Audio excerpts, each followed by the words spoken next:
노승이 침발랑하니 늙은 스님이 이 가을에 여행을 하다가 따뜻한 산너기에 바루때 담겨 있는 걸망을 베고 잠을 잔다. 그림에 그렇게 나타나지요. 한번 그렇게 그려보세요. 침발랑하니. 거기는 우리 금강경대로 비어버리는 살림살이가 길 가다가 산록에서 바르때든 바람이 벽에 삼아서 비고 자는 모습이 그 다 비어있는 모습입니다. 우리는 그렇게 다 비어버리는 모습을 스님이 바르때든 걸망을 벽에 자는 그 모습에서 우리가 스스로 그렇게 느껴야 돼요. 그 자면서 스님은 꿈을 꾸지요. 몽답 금강노라. 금강산을 그 자는 바람을 비고 자는 그 모습에서 금강산 쫓아가는 겁니다. 금강산을 쫓아가는 거. 금강산은 화엄경에 법기보살이 계시던 그 산이 금강산이라고 해가지고 우리 지금 금강산은 화엄경에 나오는 고유명사를 그때 따다 쓴 겁니다. 금강산을 단풍이 제일 아름답다 해가지고 풍악이라고도 그러죠. 풍악이라고도 그러죠. 또 금강산은 돌이 희귀하게 생긴 돌들이 또 많고 또 거기에는 그 채전밭을 갖고 먹을 만한 그런 땅이 평수가 없습니다. 근데 옛날 스님들 금강강에서 사는 그 기록들 보면은 흙을 져다가 돌 틈 사이에 이렇게 쌓아놓고 거기에 채전밭을 바꿔서 그런 그 팔만 암자에서 살았다. 그런 얘기도 들어 나오고 있는데 금강산에 가을 단풍이 이렇게 그 들어있는 어떤 지는 해 낙조를 보면은 스님이 나같이 이렇게 머리가 뻗거든 노스님이 빨간 가사, 파란 가사를 이렇게 입고 어떤 석양 낙조에 물들여 있는 그런 모습으로 해가지고서 계골산이다. 그렇게 또 이름을 붙여요.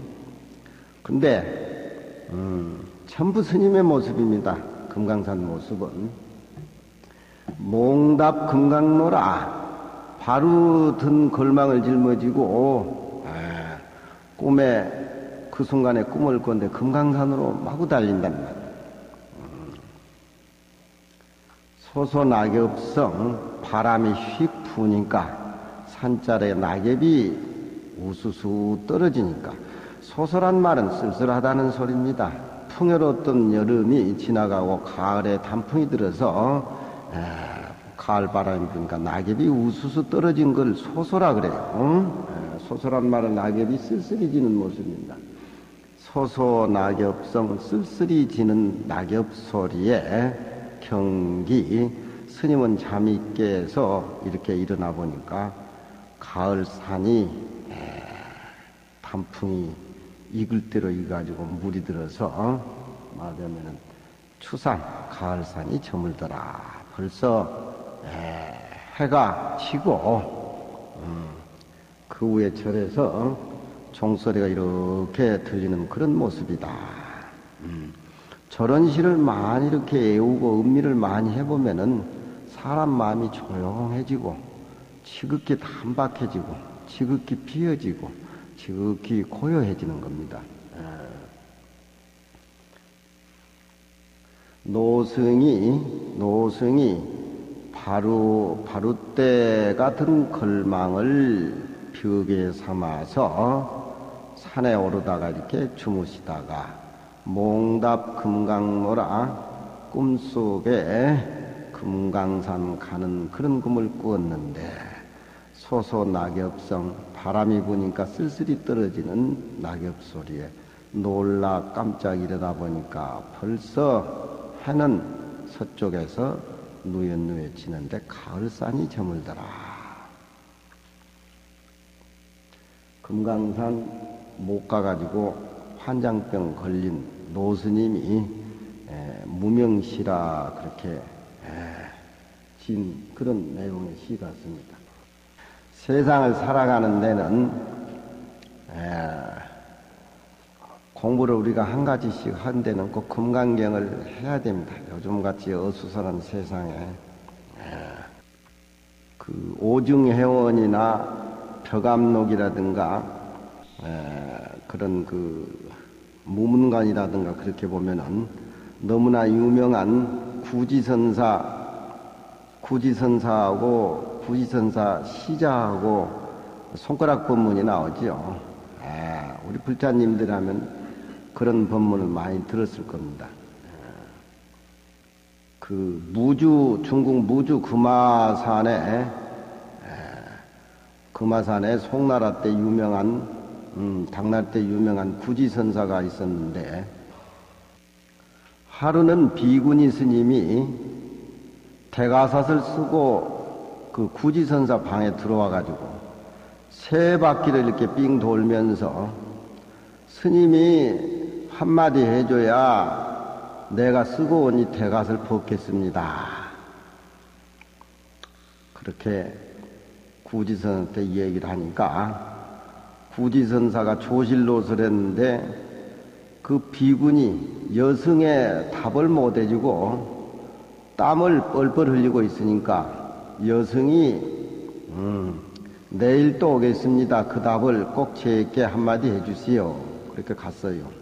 그래서 이 구지선사는 여태까지 50년 중노를 했는데 여승이 모자를 쓰고 방을 세 바퀴 돌면서 한마디 일러달라 그랬는데 한마디 못 읽고 매우 충격적인 그런 마음에 사로잡혀가지고 다시 공부를 해야 되겠다 이렇게 생각하고 마음을 먹었습니다.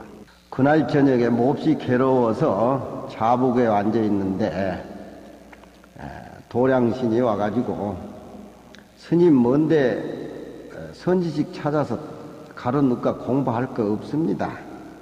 내일이면 육신보살님이 한번 이 도량에 오는데 한번 거기에 대해서 답을 한번 구해보십시오. 도량 가남신이 와서 그렇게 얘기를 했는데 이상해서 그날 떠나지를 않고 점심때쯤 됐는데 철룡스님이라는 스님이 오셔가지고 냅다 자기 방에 들어오는데 그 인사를 드리고 어제 비구니한테 당했던 얘기를 난 회원스님한테 많이 당하고 살지만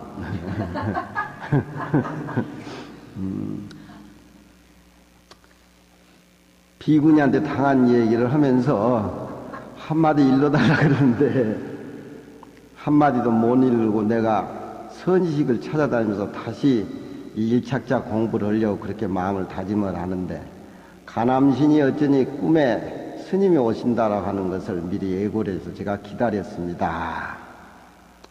그런 얘기를 하니까 그 철룡 스님이 그 구지선사한테 정색을 하고 자복에 앉으시더만 손가락 하나를 이렇게 들어 보인단 말이에요. 어저께도 땀을 뻘뻘 흘리고 헤매던 구지선사가 철룡 스님이 손가락 하나에 든 그 사이에 깨달았어요. 깨달음이라고 하는 건 그렇게 쉬운 겁니다. 우리나라 손가락 10번을 들어도 손가락 하나 드는데 깨달았습니다. 사실 이 손가락이라는 건 누구나 다 들 수 있는 겁니다. 손가락을 이렇게 들어 보이면은 그 손가락 끝머리에 우리 시선을 집중시킬 것이 아니라 손가락 너머에 비어있는 그런 그 진리를 봐야 됩니다. 그것이 우선이 돼야 돼요. 손가락에 큰 의미가 있는 것이 아닙니다. 손가락을 이렇게 들어 보이면은 손가락 끝에 우리 시선을 집중하면은 그 뭐냐면은 이제 손가락이 진리로 생각하고 진리가 손가락으로 생각해가지고 그건 손가락도 모르고 진리도 모르고 달을 우리가 가리켰을 적에 달을 보지 않고 손가락을 보면은 달도 모르고 자기 손가락도 모른다는 겁니다. 어쨌든지 간에 이 철룡 스님이 구지선사한테 손가락을 이렇게 보이니까 구지선사가 확 깨달았어요. 그래서 이 구지선사는 평생 또랑 손가락 법문만 해가지고 평생 그거 울고 먹고 갔습니다. 예, 평생 동안 그 손가락 하나 등 가지고 울고 먹었어요. 근데 우리가 기실 볼 적에 손가락에 부처님의 참된 청정법신 비로장 아버지가 진리가 손가락에 어디 있겠어요, 이게. 근데 구지선사는 철종선사 손가락 법문 듣고 깨달아가지고 불법의 적적대의가 뭡니까? 부처님의 진여의 세계가 뭡니까? 깨달음이 뭡니까? 할 때 손가락만 평생 이렇게 들었어요. 그 외에 다른 법문은 안 했습니다. 근데 이제 당시에 현사 스님이라고 현사삽이라고 유명한 그런 스님이 계셨는데 그 어른은 산에 오르다가 돌멩이가 발에 채이는 것을 듣고 깨달았어요. 그래서 현사 축지라 그런 이제 염송에 글이 나오는데 우리는 또 돌멩이를 아무리 차봐야 발가락만 아프지 깨달음하고는 거리가 먼 겁니다. 돌멩이를 발로 차는데 의미가 있는 것이 아니에요. 그렇지만 우리가 열심히 구하고 열심히 살다 보면은 부처님의 장경 속에 부처님의 49년 설법 밖에 참된 이치가 들어있다는 것을 우리는 깨달아야 돼요. 여기 오늘 법문도 부처님의 최고의 바라밀이 뭐냐 금강경에서 사구계를 통해서 아상인상 중생상을 없애가지고서 우리가 성불해가지고 진리를 깨달아서 그 깨달음의 진리로 사는 것이 제일 바라밀인데 그 제일 바라밀이 문자를 통해서 우리가 이해를 하고 하지만 문자를 통해서 이해하지 말아라. 그 반야바라밀이 아니니라. 반야바람이라고 진리하고는 아무 관계가 없는 겁니다. 진리 자체는 능소가 다 끊어진 자리니까. 그 끊어진 이치를 알았을 적에 반야바라밀이라고 하는 것은 지혜로서 저 언덕을 진리의 언덕을 간다라고 하는 것은 그냥 그렇게 이름을 붙이는 겁니다. 어쩌든지 손가락을 하나 통해서 구지선사는 평생 손가락 법문으로 그렇게 일관하다가 다 못 써먹고 갔어요. 근데 이 드라마는 그렇게 끝나는 것이 아니고 구지선사 시봉하던 시자가 있었어요. 우리같이 아주 큰 스님 골탕 먹이는 그런 놈이 하나 있었던 모양인가 봐요. 구지선사가 조실방을 지키다가 볼 일이 있어서 밖에 나가셨는데 어떤 나이 지긋한 스님이 오셔가지고 근심을 찾는단 말이요. 근심이 안 계신다고 이제 시자가 이 얘기를 하니까 그러세요. 평소에 큰 스님께서는 찾아오는 납자나 일반 불자들에게 어떤 법문을 해주십니까? 그렇게 얘기를 하니까 시자 그 녀석이 구지선사 흉내를 냈습니다. 손가락을 이렇게 딱 들어줬어요. 근데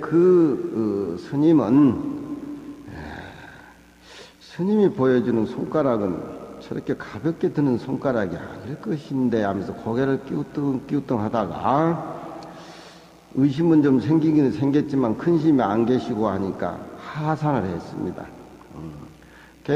시자는 조실스님이 법문한 손가락 법문을 잘도 했지요. 지는 또 마음으로 스님이 안 계셔도 그 정도 법문이야 내가 다 알아서 소화하니까 이런 생각을 갖고 있었습니다. 해가 저물어 가지고 하산한 조실스님이 금화산에 올라오셨습니다. 오늘 도량 분위기를 보니까 어떤 분이 도량에 왔다가 간 흔적이 있는데 누가 와서 어떻게 했느냐 그래서 나이 많은 지긋한 구참 납자가 와가지고 스님을 찾고 스님 법문은 평소에 어떻게 하냐 묻길래 제가 대신 알아서 해결했습니다. 손가락 들고 해결했습니다. 그때 구지선사가 손가락을 칼로 끊어버렸어요. 기실 철룡스님이 손가락 법문을 해줘서 그게 깨달아서 구지선사는 손가락 법문을 평생 했지만 손가락에 의미가 있는 것이 아니지요. 우리는 그 손가락 끝털의 시선을 응시해서는 손가락 끝털이 넘어 청천백운 만리통이라 저 푸른 하늘에 한 점 구름 없이 환히 튄 우리 본래 모습을 봐야죠. 구지선사가 자기를 따라서 용케도 잘 흉내를 낸 그런 시자라면 칭찬을 해줘야 되는데 손가락을 끊어버렸어요. 손가락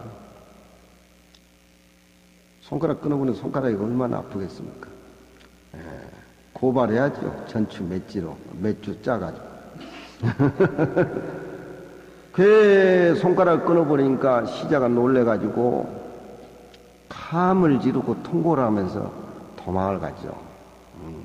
전등염송이나 벼감록이라든가 무문간에는 그런 얘기들이 세세하게 뒤줄을 많이 달아놨어요. 많이 달아놨어요. 통고라고 울고 달아나니까 구지선사가 시자를 부릅니다. 야 이놈아 왜 달아나냐 이놈아. 그렇게 뒤에서 부르니까 시자가 울고 통곡으로 도망가다가 돌아봅니다.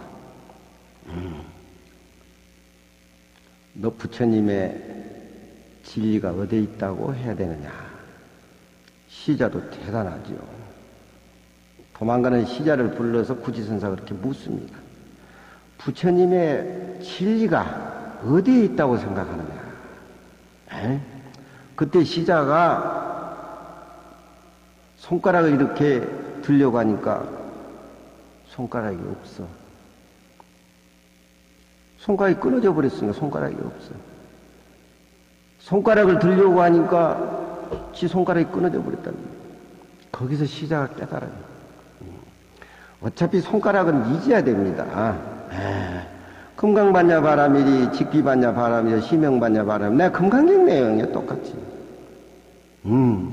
손가락을 지금 스님 문대 그동안 수년을 시자를 하면서 손가락 법문에 단련이 되어 있으니까 손가락이 잘린 줄 모르고 다시 손가락을 드니까 손가락이 없다는 거예요. 손가락 잊어야지요. 그렇지요. 금강경이라는 사고도 잊어야 됩니다. 푹 튀어있는 공간. 공부라고는 그렇게 해야 돼요. 공부라는 그렇게 하지 않고, 불법은 영험이 없어. 그저 믿음으로써 끝나는 것이지. 아픈 거 잊어버리고, 하도 단련이 많이 됐으니까, 손가락을 딱 들으면 손가락이 없다는 거예요. 자기 자신도 잃어버리고, 손가락도 잃어버리고, 그걸 무라양마이라고 해요. 금강에서 얘기하는 직비반야 바람이 능소가 끊어진 자리 하나의 모습 툭 트인 모습 일체 삼남 만상의 모습이란 건 다 사라진 자리 거기서 시자가 화련대오를 해요. 시자가 화련대오를 한다는 거예요. 이거 쳐다보고 진리를 깨닫겠어요. 손가락 끝터리에 시선을 모을 것이 아니라 손가락 끝을 넘어서 우리가 배를 타고 갈 적에는 한강을 걸려고 배를 타지만 그 배를 타고 한강에 건너서 인사동에 배가 아깝다고 짊어지고 다녀봐요. 얼마나 어리석은가. 세상 사람들은 말이라든가 밖의 모습이라든가 자기 마음의 모습이라든가 다 집착돼가지고 헤어나지 못한 사람은 배를 인사동에 가서 짊어지고 인사동에 콜통품이 많으니까 배 짊어지고 다니는 사람도 있긴 있을 거예요. 부처님의 49년 설법은 구지선사가 가리키는 손가락이에요. 부처님의 49년 설법은 그 안에 진리를 깨닫고 일단 49년 부처님의 설법은 깨달았으면 끝나는 것이지 거기에 우리가 얽매여서 살기 못된다는 거예요. 시봉이 부처님의 진리가 넌 어디에 있다고 생각하느냐. 손가락에 피가 줄줄 흐르지요. 불교는 몸 전체로 해야지 머리로 하면 안 돼요. 피가 줄줄 흐르는데 부처님의 진한 진리가 어디에 있다고 하느냐. 또 스님 흉내를 내서 손가락을 들려니까 손가락이 없어요. 손가락에 무슨 의미가 있겠어요? 손가락에 시선을 집중시켜서는 안 된다면 손가락 너머에 가리키는 그 진리 모습을 봐야지. 응? 우리가 절에 다니면서 산을 오르내리는데 산과 나와 둘이 아니라는 그런 진리를 깨달아야 산에 올라도 신명이 나고 그러지. 실제 우리가 산에 오르면은 우리는 움직이는 동물이기 때문에 산에 오르고 산은 무정물이기 때문에 가만히 있다가 이렇게 생각하면은 금강경 이치에서는 산과 나가 별개가 돼가지고 부처님 뜻에 안 맞는 겁니다. 진리를 모르는 거예요. 유정이나 무정이나 움직이지 않는 산이나 움직이는 나나 한 모습으로 보는 것이 부처님의 진리. 예. 정보살이 현정사를 그렇게 옳은 날이고 고생을 했지만 현정사는 정보살 것도 아니고 정보살이 현정사를 내 것이라고 얘기해보면 이미 현정사는 정보살 것이 아닙니다.